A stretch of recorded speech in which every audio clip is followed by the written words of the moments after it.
নমস্কাৰ বন্ধু বান্ধৱীসকল, আজি মই আহিছোঁ ডিব্ৰুগড়ত থকা জগন্নাথ মন্দিৰলৈ। এয়া হৈছে মন্দিৰৰ মেইন গেট। কিমান সুন্দৰ দেখিছেনে বাৰু? বলক তেতিয়াহ'লে ভিতৰলৈ যাম। চাকি বন্তি জ্বলাবলৈ মন্দিৰৰ আগফালে দিছে। কি এটি শান্তিপূৰ্ণ পৰিৱেশ চাওকচোন।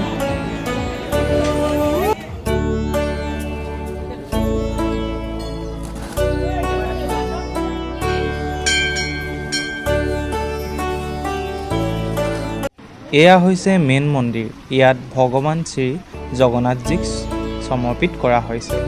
তেওঁ লৰ্ড বিষ্ণুৰূপে অৱতাৰ এই মন্দিৰত। ভগৱান জগন্নাথৰ প্ৰতি উৎসৰ্গিত, যি ভগৱান বিষ্ণুৰ অৱতাৰ। এই মন্দিৰত ঈশ্বৰৰ জগন্নাথ, তেওঁৰ জ্যেষ্ঠ ভাতৃ বলভদ্ৰ আৰু ভগ্নী সুভদ্ৰাৰ মূৰ্তি স্থাপিত কৰা হৈছে। শ্ৰী জগন্নাথৰ মূল মন্দিৰ উৰিষ্যাৰ পুৰীত আছে আৰু এইটোৱে হৈছে পুৰীত থকা মূল মন্দিৰৰ প্ৰতিৰূপ। মন্দিৰৰ চৌহদ সুন্দৰকৈ ৰক্ষণাবেক্ষণ কৰা হয় আৰু পৰিষ্কাৰ কৰি ৰখা হয়। যদি কেতিয়াবা ডিব্ৰুগড়লৈ যায়, এই মন্দিৰটো ভ্ৰমণ কৰক। আপুনি অতি শান্তি অনুভৱ কৰিব। মূল মন্দিৰৰ চাৰিওফালে আন আন মন্দিৰো আছে। চাওঁ আহকচোন। এয়া হৈছে হনুমান মন্দিৰ। আমি আশীৰ্বাদ লৈ ল'লোঁ আৰু চাওকচোন, এই দেৱালত ধুনীয়া ধুনীয়া মূৰ্তি নিৰ্মাণ কৰা হৈছে। ইয়াত ঘূৰি ফুৰি মোৰ বৰ ভাল লাগিল। আহক আন আন মন্দিৰবিলাকো চাওঁ। এয়া হৈছে লক্ষ্মী মন্দিৰ। চাওকচোন কি সুন্দৰ, ইয়াৰ মূৰ্তিবিলাক কলা কলা। এতিয়া আমি নৱগ্ৰহ মন্দিৰত আছোঁ। চাওঁ আহক।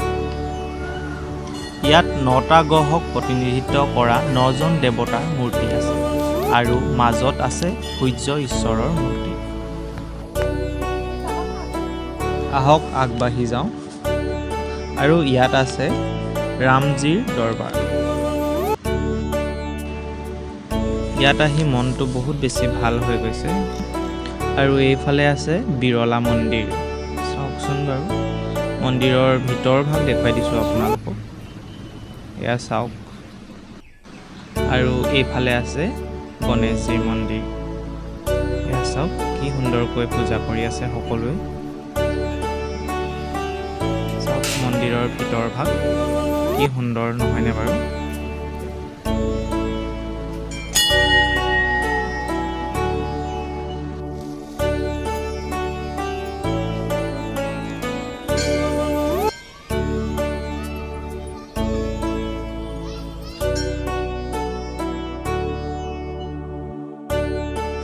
এয়া হৈছে শিৱ মন্দিৰৰ ওপৰ ভাগ। এইফালে প্ৰসাদ দি আছিলে, আমি প্ৰসাদ লৈ ল'লোঁ।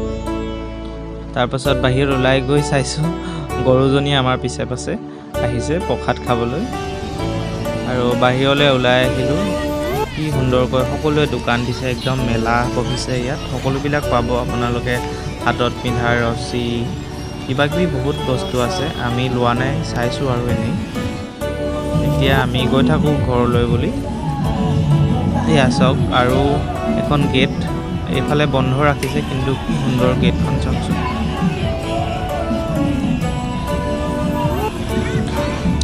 এইফালে বলবমত যোৱা মানুহবিলাক সকলো আহিছে, মন্দিৰত সোমাই গৈছে। ভিডিঅ'টো ইমানতে সামৰণি মাৰিছোঁ। ভিডিঅ'টো যদি চাই ভাল লাগে, লাইক, কমেণ্ট, শ্বেয়াৰ, ছাবস্ক্ৰাইব কৰিবলৈ নাপাহৰিব। আজিলৈ বাই বাই।